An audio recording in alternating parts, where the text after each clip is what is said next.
হুইপের পদে কিন্তু এবার নিযুক্ত হলেন কাকলি ঘোষ দস্তিদার।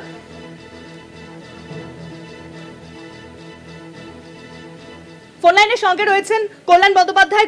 কল্যাণ বাবু, ফোন লাইনে পেয়ে গিয়েছি আমরা এবার সাংসদ কল্যাণ বন্দ্যোপাধ্যায়কে। কল্যাণ বাবু, আমরা জানতে পাচ্ছি যে চিফ হুইপের পদ থেকে আপনি ইস্তফা দিয়েছেন এবং সেই পদে এবার কাকলি ঘোষ দস্তিদার তিনি কিন্তু এসেছেন। কি কারণে ইস্তফা দিলেন আপনি?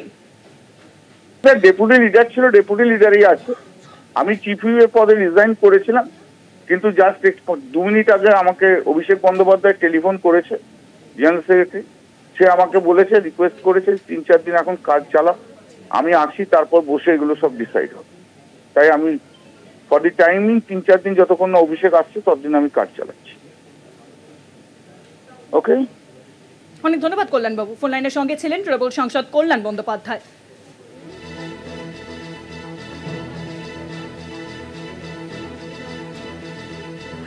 আপনাদের আরো একবার জানিয়ে রাখবো, লোকসভা চিফ হুইপের পদ থেকে কিন্তু ইস্তফা দিয়েছেন কল্যাণ বন্দ্যোপাধ্যায় এবং সেই পদে এবার এলেন কাকলি ঘোষ দস্তিদার।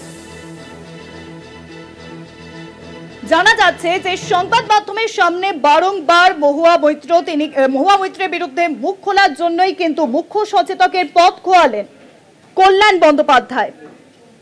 আর সেই জায়গায় এবার লোকসভার মুখ্য সচেতকের পদে এলেন কাকলি ঘোষ দস্তিদার। আপনাদের আরো একবার জানিয়ে রাখবো, লোকসভা চিফ হুইপের পদে এলেন কাকলি ঘোষ দস্তিদার।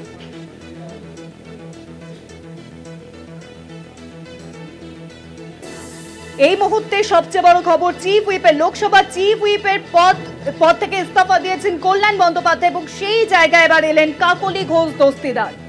আপনাদের আরো একবার জানিয়ে রাখবো, কাকলি ঘোষ দস্তিদার তিনি কিন্তু এবার লোকসভার চিফ হুইপের পদে এলেন। লোকসভায় চিফ হুইপের পদে ইস্তফা কল্যাণ বন্দ্যোপাধ্যায় এবং কল্যাণ বন্দ্যোপাধ্যায় ইস্তফা দেওয়ার পরেই কিন্তু বিস্ফোরক হয়ে ওঠেন তিনি এক্সান্টলে। ফোনে রয়েছেন আমাদের প্রতিনিধি দেবাশিস সেনগুপ্ত। দেবাশিস, আমরা দেখলাম যে চিফ হুইপের পদ থেকে কিন্তু ইস্তফা দিয়েছেন কল্যাণ বন্দ্যোপাধ্যায় এবং সেই পদে এবার এলেন কাকলি ঘোষ দস্তিদার। দেখো, একদমই তাই। যতদূর আমরা তৃণমূল সূত্রে খবর জানতে পারছি যে দীর্ঘদিনের সাংসদ কাকলি ঘোষ দস্তিদার মুখ্য সচেতক হিসাবে দায়িত্ব পালন করবে। যখন কিনা অভিষেক বন্দ্যোপাধ্যায়কে দল দায়িত্ব দিচ্ছে লোকসভার বিরোধী তৃণমূল কংগ্রেসের নেতা হিসাবে, সেই সময় দেখা যাচ্ছে যে অভিষেক বন্দ্যোপাধ্যায়ের পরেই কিন্তু দেখা যাচ্ছে যে এক্ষেত্রে কিন্তু কাকলি ঘোষ দস্তিদার এখন মুখ্য সচেতক দায়িত্ব পালন করবে। কেন জানো?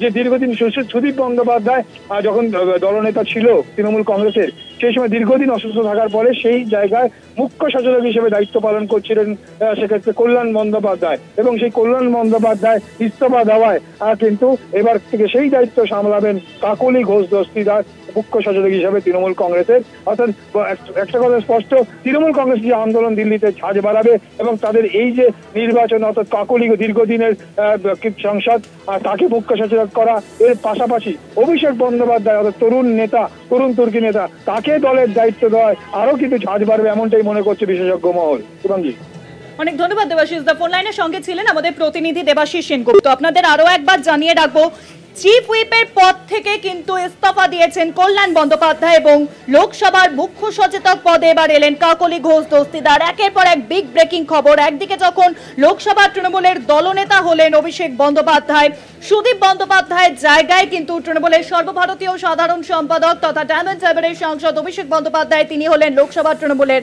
দলনেতা এবং সেই আবহেই চিফ হুইপের পদ থেকে ইস্তফা দিয়েছেন কল্যাণ বন্দ্যোপাধ্যায় এবং কল্যাণ বন্দ্যোপাধ্যায়ের জায়গায় কিন্তু এবার মুখ্য সচেতক হলেন কাকলি ঘোষ দস্তিদার।